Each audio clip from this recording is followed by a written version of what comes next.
ஆர்எஸ்எஸ்னுடைய செயல்பாட்டில் அவர் மாறியிருப்பதற்கு இன்றைக்கு பிஎம்ஓ அலுவலகத்தில் சில மாற்றங்களை நான் உங்களுக்கு தருகிறேன். பிஎம்ஓ அலுவலகத்தில் மோடிட்ட நேரடியாக பேசக்கூடியது யார் அப்படின்னா ஹிரண் ஜோஷி. இவர் யார் அப்படின்னா டெக்னாலஜி சொசைட்டி குறித்து ஒரு வலைத்தள பிரச்சாரத்தில் எல்லா விதத்தையும் கட்டுப்படுத்துகிற ஹிரண் ஜோஷி அண்மை காலத்திற்கு முன்பு குஜராத் மாடல் அப்படிங்கிறத ஒரு தகவலை பொய்யாக பரப்பி மோடியை ஆட்சி கொண்டு வந்ததிலிருந்து இவருடைய மிகப்பெரிய அளவு பவர் மேன் ஹிரண் ஜோஷி.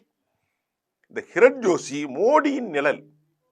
மோடியினுடைய ஹிரண் ஜோஷி இந்த டெக்னாலஜி குறித்து தான் வலைத்தளங்கள்ல என்ன தலைப்பை பண்ணணும், டிவியில் இன்னைக்கு பிரைம் டைம் விபச்சாரம் என்ன, இதெல்லாம் அவர் மோடியை சந்தித்து பேசுவார்.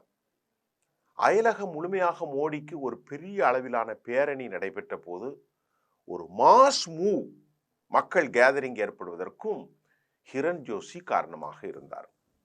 இந்த ஹிரண் ஜோஷி தான் என்டிடிவி பிரிண்ட் இந்த மாதிரியான பத்திரிகைகளை விலைக்கு வாங்குவதற்கு மிக முக்கியமான பங்குகள் பெற்றவர் ஹிரண் ஜோஷி என்ற தகவலும் தற்போது வெளியாகி வருகிறது. ஆனா இந்த ஹிரண் ஜோஷி இப்ப நீங்க கொஞ்சம் சிந்திச்சு பாருங்க, நவம்பர் மாசத்திலிருந்து இவரை காணலன்னா இவர் பணியில இல்லை.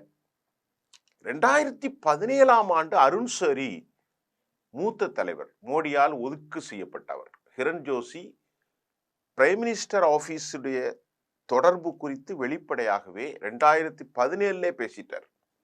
இப்படிப்பட்ட ஹிரண் ஜோஷி நவம்பர் மாதத்துல காணாம போனதும், இப்படிப்பட்ட ஆர்னாப் கோஸ்வாமி மோடிக்கு எதிராக குரல் கொடுப்பதும் ஒரு பெரிய சிக்கலை ஏற்படுத்தி இருக்கிறது.